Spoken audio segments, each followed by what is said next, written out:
किसी ने पूछा, हम अपनी बेहोशी को कैसे दूर करें, जागृत कैसे रहें? क्या इसके लिए एक जगह बैठकर जबरदस्ती आंखें बंद करना जरूरी है? मुझे आत्मज्ञानी नहीं बनना, मुझे कोई चमत्कार नहीं चाहिए। मुझे बस इतना चाहिए कि मैं होश में जी सकूं, वर्तमान में जी सकूं।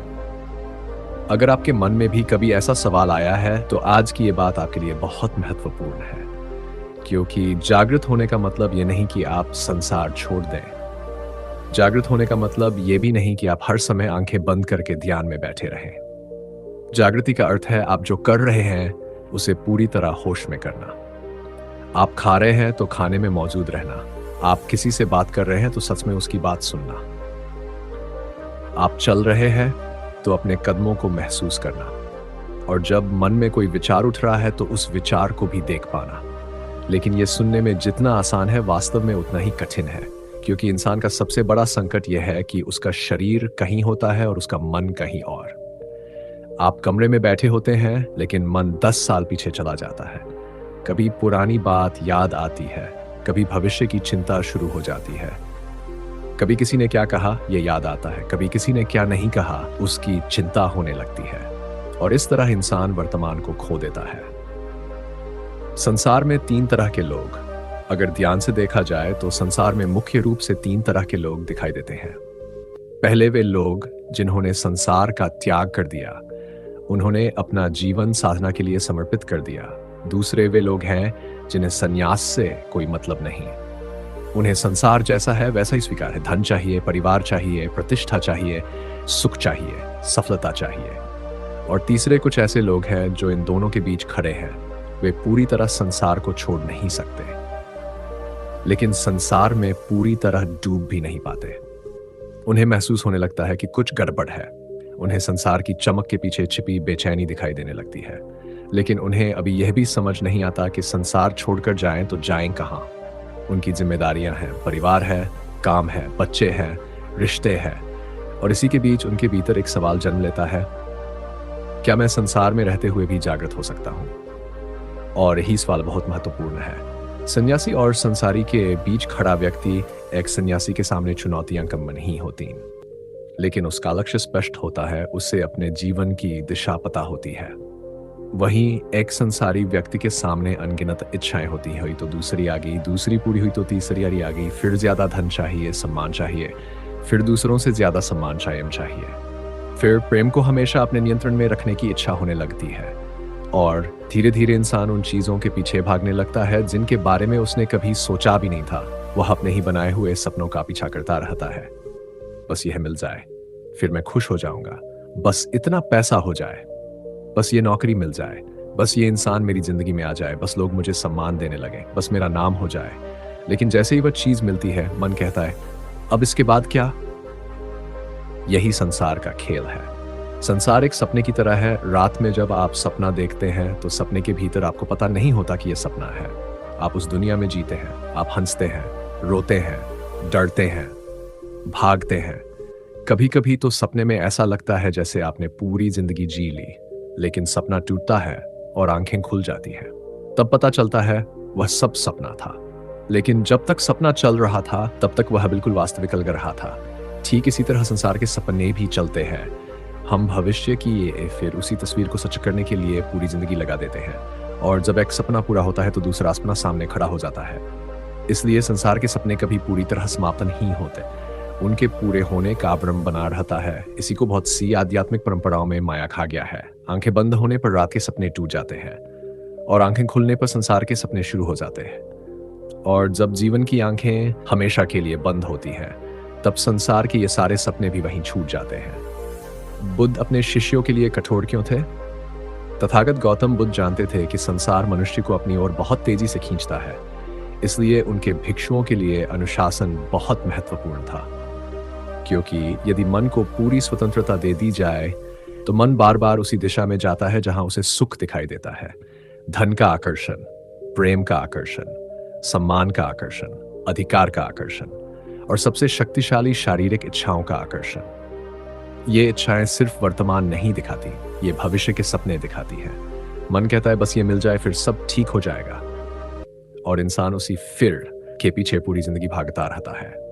बुद्ध के शिष्य और प्रेम की कहानी। एक बुद्ध के एक शिष्य कामन एक युवती के प्रति बहुत आकर्षित हो गया। धीरे धीरे उसका पूरा ध्यान उस युवती पर टिक गया।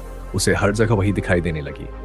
ध्यान में मन नहीं लगता, साधना में भोजन नहीं करता, समय पर सोता नहीं और किसी न किसी बहाने से उस युवती से मिलने चला जाता।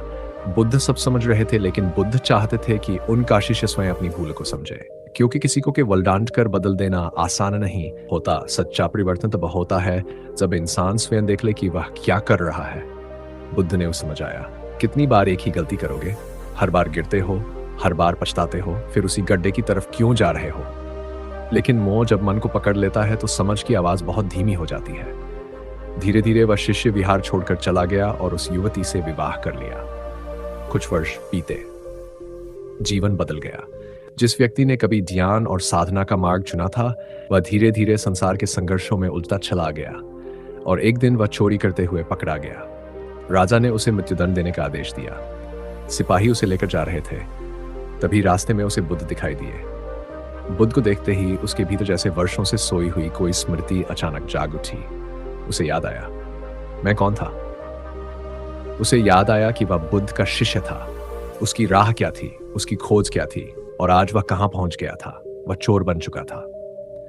लेकिन बुद्ध ने उसे देखकर कहा, अभी समय निकला नहीं है। उन्होंने कहा, तुम हर बार पछताते रहे हो, कितनी बार पछताओगे? अब अपनी स्मृति को पकड़ो। जो ध्यान तुमने अर्जित किया था उसे याद करो। अब जब सब कुछ छूटने वाला है, तब किसका इंतजार कर रहे हो? जागो, देखो तुम वास्तव में कौन हो। बुद्ध के ये शब्द उसके भीतर उतर गए। उसने अपनी आंखें बंद की, अपने भीतर लौटने की कोशिश की और धीरे धीरे वह ध्यान में उतर गया। जिस व्यक्ति को कुछ समय पहले लोग चोर समझ रहे थे, उसके भीतर वही साधक जाग उठा। राजा ने जब उसे देखा तो आश्चर्यचकित रह गया। राजा ने पूछा, क्या तुमने सच में चोरी की थी? शिष्य ने कहा, हाँ राजन, मैंने चोरी की थी। मैं अपने प्राण बचाने के लिए झूठ नहीं बोलूंगा, क्योंकि जान बचाने का लालच भी एक लालच ही है। उसकी बात सुनकर राजा प्रभावित हुआ और उसने उसे क्षमा कर दिया। इस कहानी का सबसे बड़ा संदेश क्या है? ध्यान दीजिए, वह व्यक्ति संसार में गिरा, लेकिन पूरी तरह खोया नहीं। क्यों?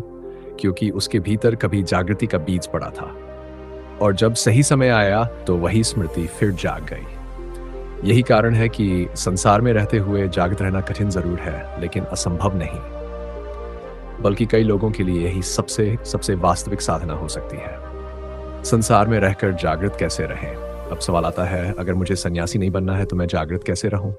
सबसे पहले एक बात समझिए, जागृत होने का मतलब यह नहीं कि आपके जीवन में कोई इच्छा नहीं होगी।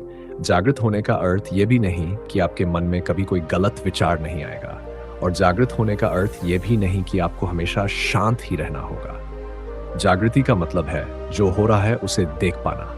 गुस्सा आया, देखो कि गुस्सा आया है। लालच आया, देखो कि लालच आया है। ईर्ष्या हुई, देखो कि ईर्ष्या हो रही है। मन भटक रहा है, देखो कि मन भटक रहा है। यही देखना बहुत बड़ा कदम है। संकल्प सबसे पहली शक्ति है। आपको शुरुआत में घंटों ध्यान करने की जरूरत नहीं, बस एक छोटा संकल्प लीजिए। मैं हर दिन 5 मिनट पूरी जागरूकता के साथ रहूंगा। 5 मिनट अपनी सांसों को देखिए। नहीं हो पाता तो 5 मिनट चलते हुए अपने कदमों को महसूस कीजिए।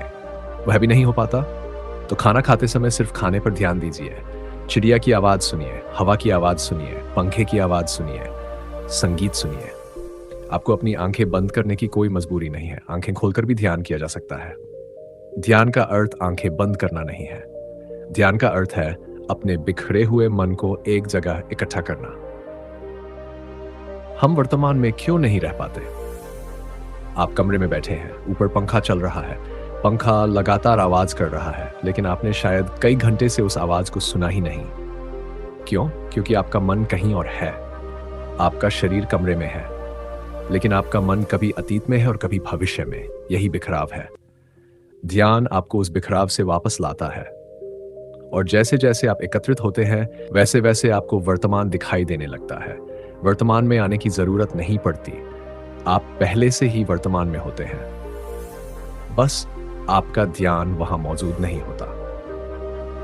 ध्यान करने पर विचार ज्यादा क्यों आते हैं? कई लोग कहते हैं, मैं ध्यान करने बैठता हूं तो मेरे मन में पहले से ज्यादा विचार आने लगते हैं। ऐसा नहीं है कि ध्यान ने आपके विचार बढ़ा दिए, विचार पहले से ही थे। बस आप उन्हें देख नहीं रहे थे। मान लीजिए आपका घर बहुत दिनों से साफ नहीं हुआ। जब आप सामान्य रूप से घर में रहते हैं तो आपको हर गंदगी दिखाई नहीं देती, लेकिन जिस दिन आप सफाई करने लगते हैं उसी दिन पता चलता है कि घर में कितना सामान और कितनी गंदगी जमा है। ठीक यही मन के साथ होता है। जब आप ध्यान करते हैं तो मन की गंदगी दिखाई देने लगती है, विचार दिखाई देते हैं, पुरानी यादें आती हैं, इच्छाएं आती हैं, गुस्सा आता है, डर आता है, वासना आती है, ईर्ष्या आती है। लेकिन आपको उनसे लड़ना नहीं है, उन्हें देखना है, क्योंकि जिसे आप देख सकते हैं उससे धीरे धीरे दूरी बनाना भी सीख सकते हैं। ध्यान का मतलब विचारों को खत्म करना नहीं है।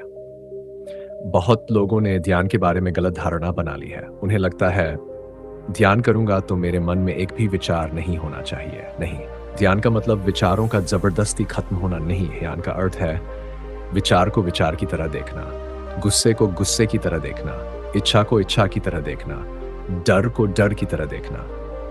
मन में कोई गंदा विचार आया तो खुद को गंदा मत समझो। विचार आया है, बस उसे देखो, उसे पकड़कर बैठ मत जाओ और उससे लड़ो भी मत। जो जैसा है उसे वैसा ही देखने की क्षमता ही जागरूकता की शुरुआत है। बुद्ध के 2 तरह के शिष्य बुद्ध के समय में ऐसे लोग भी जिन्होंने संसार छोड़ दिया था।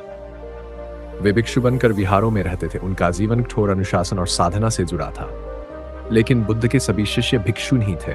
बहुत से लोग गृहस्थ, वे परिवार चलाते थे, व्यापार थे, विवाह करते थे, बच्चों की जिम्मेदारी निभाते थे।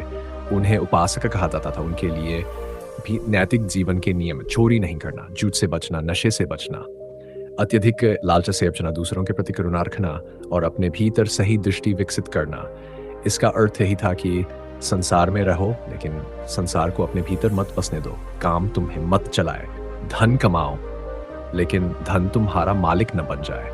रिश्ते निभाओ लेकिन रिश्तों में अपनी चेतना मत खो दो। जागृति की शुरुआत कहां से होती है? यही सवाल सबसे महत्वपूर्ण है और इसका उत्तर बहुत सरल है। जागृति की शुरुआत इस सवाल से होती है, क्या मैं जागृत हूं?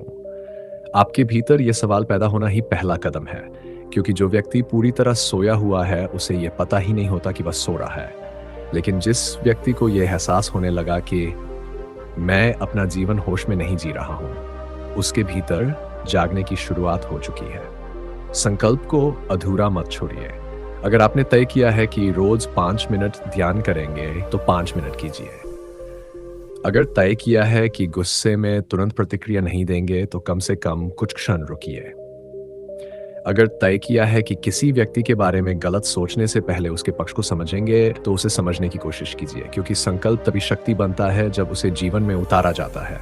संकल्प टूट सकता है, आप असफल हो सकते हैं। कभी ध्यान छूट जाएगा, कभी गुस्सा जीत जाएगा, कभी लालच जीत जाएगा, लेकिन इसका मतलब यह नहीं कि यात्रा समाप्त हो गई। फिर से शुरू कीजिए। गिरना समस्या नहीं है, गिरने के बाद वहीं पड़े रहना समस्या है।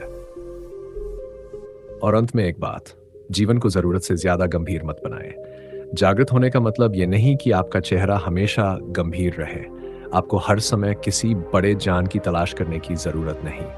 हल्के रहिए, सजग रहिए, जो कर रहे हैं उसमें मौजूद रहिए। खाना खा रहे हैं तो खाना खाए, परिवार के साथ हैं तो परिवार के साथ रहिए, काम कर रहे हैं तो काम कीजिए, प्रकृति देख रहे हैं तो प्रकृति को देखिए। और जब मन भविष्य की तरफ भागे तो उसे धीरे से वापस ले आए। जब अतीत आपको खींचे उसे भी देखिए और वापस। यही वर्तमान है और शायद ही सबसे सरल ध्यान है। आपको कहीं दूर जाने की जरूरत नहीं, किसी पहाड़ पर जाने की जरूरत नहीं, संसार छोड़ने की जरूरत नहीं। बस इस जगह आप है वहीं पूरी तरह मौजूद होना सीखिए।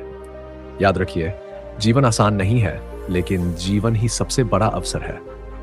आपने जन्म लेने के लिए कोई मेहनत नहीं की, लेकिन अब जीने के लिए पूरी जिंदगी मेहनत कर रहे हैं और फिर मृत्यु से डर रहे हैं। तो एक बार खुद से पूछिए, अगर पूरी जिंदगी चिंता में ही निकल गई तो जिएंगे कब? भविष्य के सपने देखते देखते वर्तमान मत खो देना। अतीत की गलतियों को डोते डोते आज को मत गंवा देना और संसार को समझने की कोशिश में खुद को मत भूल जाना। बस थोड़ा रुकिए, एक गहरी सांस लीजिए, अपने आसपास देखिए, आप जहां हैं वहीं रहिए, क्योंकि जिस क्षण आप पूरी तरह इस क्षण में मौजूद हो जाते हैं उसी क्षण जागृति का पहला द्वार खुल जाता है। अगर आपको यह विचार अच्छा लगा हो तो वीडियो को लाइक जरूर करें, अपने किसी ऐसे मित्र के साथ शेयर करें जिसे इसकी जरूरत है।